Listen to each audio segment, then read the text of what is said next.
پیدائش اس کا 50واں باب جو 26 آیات پر مشتمل ہے۔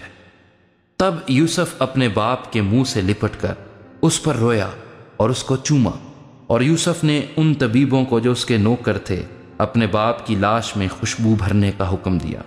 سو طبیبوں نے اسرائیل کی لاش میں خوشبو بھری، اور اس کے 40 دن پورے ہوئے، کیونکہ خوشبو بھرنے میں اتنے ہی دن لگتے ہیں، اور مصری اس کے لیے 70 دن تک ماتم کرتے رہے۔ اور جب ماتم کے دن گزر گئے تو یوسف نے فرعون کے گھر کے لوگوں سے کہا، اگر مجھ پر تمہارے کرم کی نظر ہے تو فرعون سے ذرا عرض کر دو کہ میرے باپ نے یہ مجھ سے قسم لے کر کہا ہے کہ میں تو مرتا ہوں، تو مجھ کو میری گور میں جو میں نے ملک کنعان میں اپنے لیے کھدوائی ہے دفن کرنا، اس لیے ذرا مجھے اجازت دے کہ میں وہاں جا کر اپنے باپ کو دفن کروں، اور میں لوٹ کر آ جاؤں گا۔ فرعون نے کہا کہ جا اور اپنے باپ کو جیسے اس نے تجھ سے قسم لی ہے دفن کر۔ سو یوسف اپنے باپ کو دفن کرنے چلا، اور فرعون کے سب خادم اور اس کے گھر کے مشائخ اور ملک مصر کے سب مشائخ اور یوسف کے گھر کے سب لوگ اور اس کے بھائی اور اس کے باپ کے گھر کے آدمی اس کے ساتھ گئے۔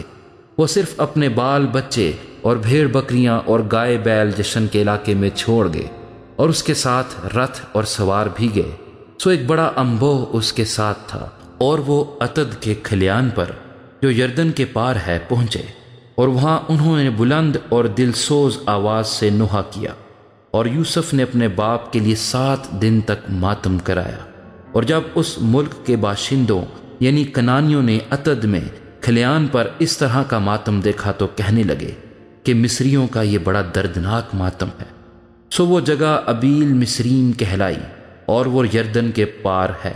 اور یعقوب کے بیٹوں نے جیسا اس نے ان کو حکم کیا تھا ویسا ہی اس کے لیے کیا، کیونکہ انہوں نے اسے ملک کنعان میں لے جا کر ممرے کے سامنے مکفیلا کے کھیت کے مغارہ میں، جسے ابراہیم نے عفرون ہتی سے خرید کر گورستان کے لیے اپنی ملکیت بنا لیا تھا، دفن کیا۔ اور یوسف اپنے باپ کو دفن کر کے اپنے بھائیوں اور ان کے ساتھ جو اس کے باپ کو دفن کرنے کے لیے اس کے ساتھ گئے تھے مصر کو لوٹا۔ اور یوسف کے بھائی یہ دیکھ کر کہ ان کا باپ مر گیا کہنے لگے کہ یوسف شاید ہم سے دشمنی کرے اور ساری بدی کا جو ہم نے اس سے کی ہے پورا بدلہ لے۔ سو انہوں نے یوسف کو یہ کہلا بھیجا کہ تیرے باپ نے اپنے مرنے سے آگے یہ حکم کیا تھا کہ تم یوسف سے کہنا کہ اپنے بھائیوں کی خطا اور ان کا گناہ اب بخش دے، کیونکہ انہوں نے تجھ سے بدی کی۔ سو اب تو اپنے باپ کے خدا کے بندوں کی خطا بخش دے۔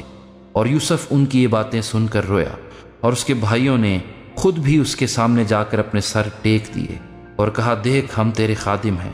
یوسف نے ان سے کہا، مت ڈرو، کیا میں خدا کی جگہ پر ہوں؟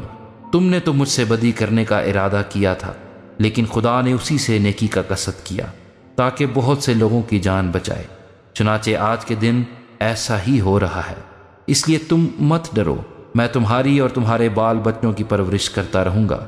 یوں اس نے اپنی ملائم باتوں سے ان کی خاطر جمع کی۔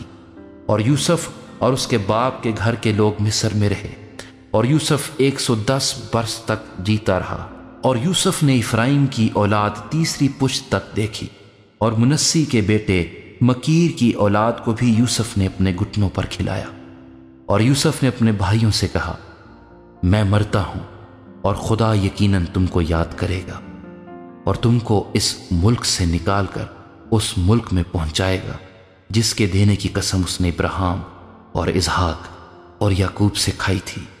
اور یوسف نے بنی اسرائیل سے قسم لے کر کہا، خدا یقیناً تم کو یاد کرے گا، سو تم ضرور ہی میری ہڈیوں کو یہاں سے لے جانا۔ اور یوسف نے 110 برس کا ہو کر وفات پائی، اور انہوں نے اس کی لاش میں خوشبو بھری اور اسے مصر ہی میں تابوت میں رکھا۔